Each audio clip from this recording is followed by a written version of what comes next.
Steve, good morning. This is your 1960 GMC pickup four-wheel drive that you've had for how many years? 3 years now. 3 years. I thought it'd be a great idea if you maybe told me the story about how you ended up with the truck and what you've done to the truck to make it a little better, and more importantly, why is it now time to sell it? Well, I retired 3 years ago, and my wife and I used to have a 59 Chevy pickup that we dearly loved and wished we'd never sold. Anyway, after we retired, we said, well, we need to find us an old pickup, an old Chevy pickup. And we started looking around. I checked Craigslist and everything everybody else does. Couldn't find what I was looking for and what I could afford. So one day, a friend of ours that grew up with my kids, he heard I was looking for an old pickup, and he says, well, I know where there's one. I said, really, where's it at? And he says, well, it's right here in town. And I said, well, what is it? And he says, well, I think it's what you're looking for. It's an old Chevy pickup. And I said, well, who owns it? And he told me the gentleman's name, an elderly man in his 80s, and he says, he's going to sell it. I said, okay, I want to go look at it. He says, well, I'll talk to him, and we'll go look at it. So that afternoon he called me. I went down, and we pulled into the gentleman's yard, and here sat the GMC, and I couldn't believe my eyes. Right here in my backyard, a 1960 GMC four-wheel drive pickup, all original. I couldn't believe my luck. And my wife looked at me and she says, I don't like that look in your eye. I said, that pickup's going home with us, dear. So I got out, and this gentleman, as it turns out, had worked for me down through the years, hauling logs. And we got reacquainted, and I said, Wayne, I said, what do you want for your pickup? And we went back and forth. He said, do you want to drive it? And I said, no, I don't want to drive it. I want to take it home. So we agreed on a price, and I drove it home. When I got it home, the steering in these old trucks is, you got to have Armstrong, so I put power steering in it. And we put a stereo in it. New upholstery. We brought it up a little bit to where we wanted it. So Steve, this power steering, is that a kit that someone sells, a retro kit?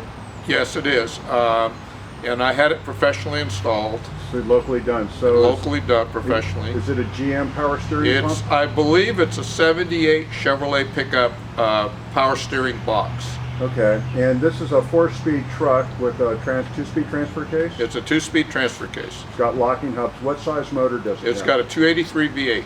Do you think that's the motor that came with it, or is it hard to know? I don't know. I don't know. I know this vintage did come with a 283 V8. Now, whether this one was born with that or not, I don't know. Okay. And if you know anything about any work that's been done to the motor? No, he said as far as he knew it was all original. Okay. I'm looking at a gas cap on the rear bumper on the right side. What's that for? Before this gentleman, he was the second owner, the way I understand it. The first owner had put an aftermarket gas tank between the frame rails. So it's got a gas tank under the bed? No, not anymore. Not anymore. They removed it when they sold it to Wayne.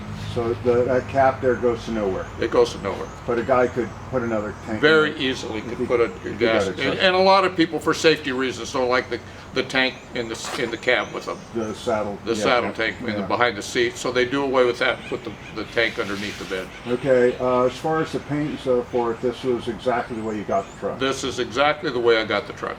All right. And you don't know the color codes or anything? No, but he did tell me that this was a color of that year of 1960. He tried to match it factory. Okay. When we were going over the truck, we were underneath it, and I didn't see any signs of corrosion on the underside. The only couple of minor spots, very minor, which I'll have images on the site, were on the passenger door. There's some bubbling in the corners. Correct. Now these doors close very well, like the hinges are in good order. Correct. All right, and there's no signs of impact anywhere? Have you seen anything? None. It's just an amazing shape. Okay, and so you put tires on it also? I put period correct tire, directional tires on it. Okay. Has open differentials? No, they're closed. I mean, there's a lockers in them or something, or when you say no, closed? well, I don't know what you mean by open differential. It's an open differential, but it's closed knuckles. It doesn't have the open like the newer four-wheel drives. Okay, so that's on the front axle. Front axle. Okay. And any servicing that needs to be done that you're aware of? You've done oil changes and stuff. I changed all the fluids in it, literally. Okay. The transfer case, transmission, both rear ends, engine oil, coolant. I did everything. All right, good. And so always the most interesting question a lot of people come to is, why are you selling it? Well, we've gotten to a point we just don't have the time to really enjoy the pickup, and I want somebody to enjoy like I have the last 3 years. Okay. I retired to hopefully had time to do these things.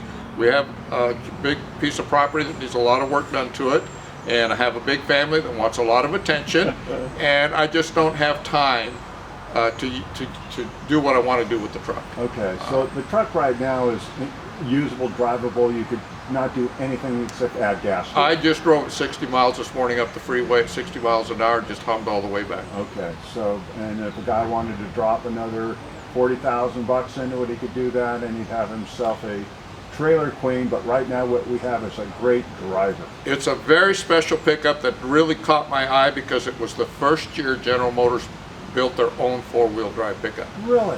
Before 1960, you bought a Chevy pickup and you ordered it four-wheel drive, and they'd have to take it to NAPCO, was the name of the company, Right. and they'd do the conversion and make it a four-wheel drive. So this is the first This year. is the first year GM put their own four-wheel drive in it. So this is an important year. It's for- a very special year. Okay. Very special year. Well, there's something else I learned about. Yeah.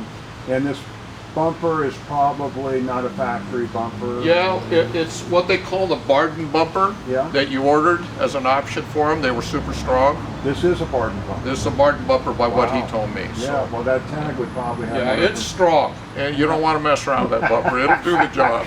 You don't want to hit that thing. So.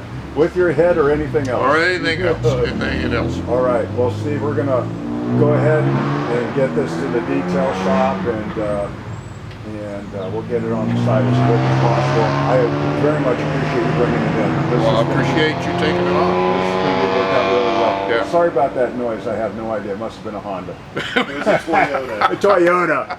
All right, guys. Thanks again, Steve. Okay.